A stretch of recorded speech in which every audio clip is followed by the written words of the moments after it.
여러분 안녕하십니까, 진성호입니다. 김정은이 또 쐈습니다. 오늘 밤이죠. 새벽이라고 해야 되나요? 또 쐈습니다.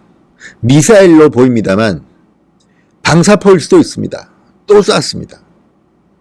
일주일 새 3번이나 도발을 했습니다. 그런데도 문재인 대통령은 말이 없습니다. 문재인 대통령을 융단 폭격합니다. 방송에 앞서 진성호 방송 구독자가 아니신 분들은 붉은색 구독 버튼 눌러주시고 시청해 주시기 바랍니다. 너무한 거 아닙니까? 지금 김정은이 무슨 전쟁놀이 하고 있습니까? 일주일 새 3번째입니다. 자, 북한은 오늘 구체적 재원이 확인되지 않은 발사체 2발을 동해상으로 쏘아 올렸습니다. 지난달 25일 신형 단거리 탄도미사일 2발을 발사한 것을 시작으로 9일 동안 총 3번의 무력 시위를 이어가고 있습니다. 북한의 이 미사일 도발은 한미 군사 훈련을 견제하고 또 신형 무기, F-35 이런 것들에 대한 김정은의 협박 욕상인 것으로 보이지만 이렇게 막 해도 되는 겁니까? 자, 합참은 북한이 오늘 새벽 오전 2시 59분과 오전 3시 23분께 함경남도 영흥 일대에서 동해상으로 미상 단거리 발사체 2발을 발사했다. 이렇게 밝혔습니다. 합참은 발사체 고도가 25km, 비행거리 220km, 최고 속도는 마하 6.9라고 추정했습니다. 신형 단거리 탄도미사일인지 아니면 사정거리가 늘어난 방사포인지에 대해서는 구체적으로 명시하지 않았습니다. 한번 망신을 당해서 함부로 말을 못하는 겁니다. 엊그제 기억나십니까? 북한이 또 새벽에 발사체 2발을 쏘았는데 정경두 국방부 장관은 바로 탄도미사일이라고 말했습니다. 상당히 신속하게 말했습니다. 그리고 고도가 그 당시 30km였는데 우리가 충분히 요격할 수 있다 이렇게 주장했습니다. 그렇지만 군사 전문가들은 30km 고도면 우리 패트리어트나 사드 체제로도 요격이 힘들다고 말합니다. 그런데 그 다음날 김정은이 깔깔깔 방사포였네 하고 사진을 공개했습니다. 하루 만에 대한민국 군이 망신을 당한 겁니다. 그래서 이번에는 미사일이다 방사포다 말도 못하고 발사체라고 다시 돌아갔습니다. 이게 지금 대한민국 군의 탐지 능력입니다. 정보 능력입니다. 그런데도 오늘 문재인 대통령은 국무회의를 열었는데 일본에 대해서만 1시간 반 동안 이야기하고 북한 미사일 방사포에 대해서는 이런 방구도 없었답니다. 이래도 되는 겁니까? 왜 이렇게 김정은한테 모욕을 당하고 놀림을 당하고 협박을 당하면서도 대한민국은 침묵해야 합니까? 망신살이 뻗쳤습니다. 자, 북한은 조선중앙TV를 통해서 1일 신형 대구경 조종 방사포를 시험 발사했다면서 사진을 공개했습니다. 그래서 그 전날 대한민국 군이 탄도미사일이라고 한 것을 비웃었습니다. 그러자 군사 전문가들은 말합니다. 아니 이게 고도가 30km인데 탄도미사일인지 방사포인지도 구분 못하는 대한민국 군이 어떻게 막아낼 수가 있지?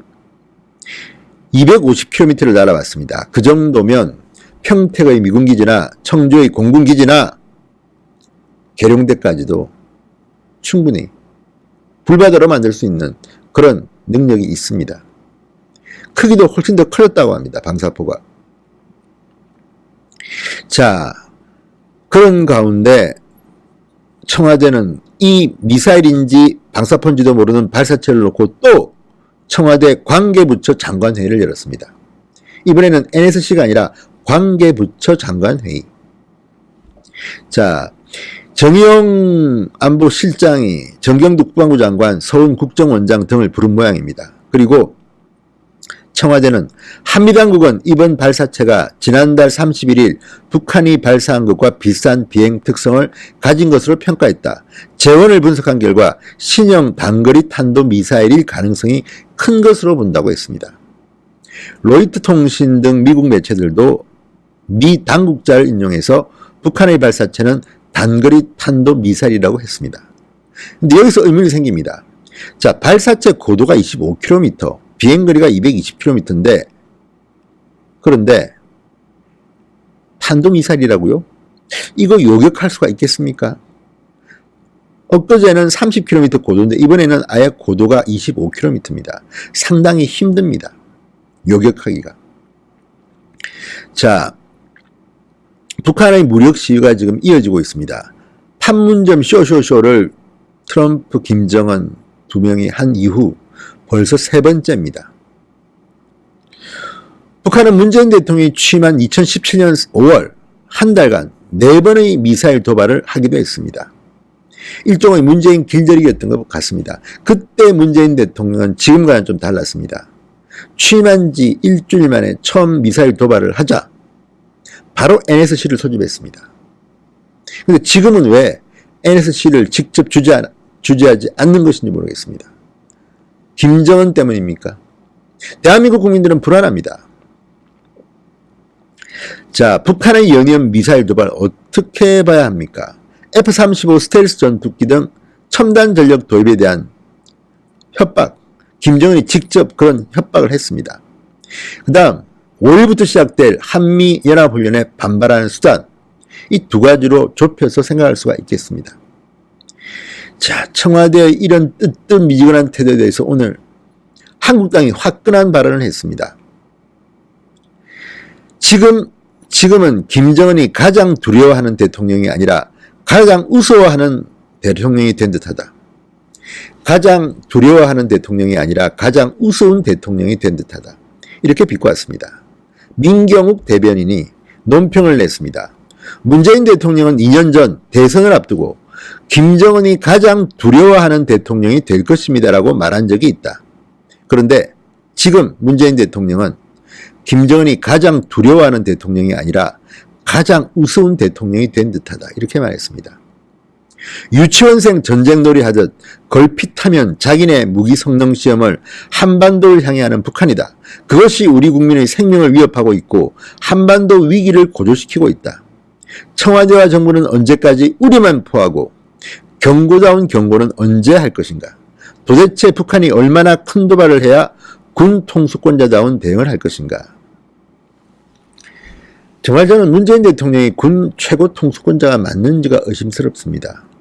국민들은 불안해 잠을 못 자겠다는데 대통령은 이렇게 태평합니까? 미사일이 발사된 이후에도 문재인 대통령은 제주도로 가족 휴식을 다녀왔고 또 저도를 방문했습니다. 이런 안보 위기에 군 최고 통수권자의 행보로는 수상하다는 생각도 듭니다. 어쨌든 오늘 민경욱 대변인이 아주 뼈 때리는 성명을 냈습니다. 논평을 냈습니다. 가장 우스운 대통령이 된 듯하다. 문재인 대통령이 명심하시기 바랍니다. 진성호의 윤단 폭격이었습니다.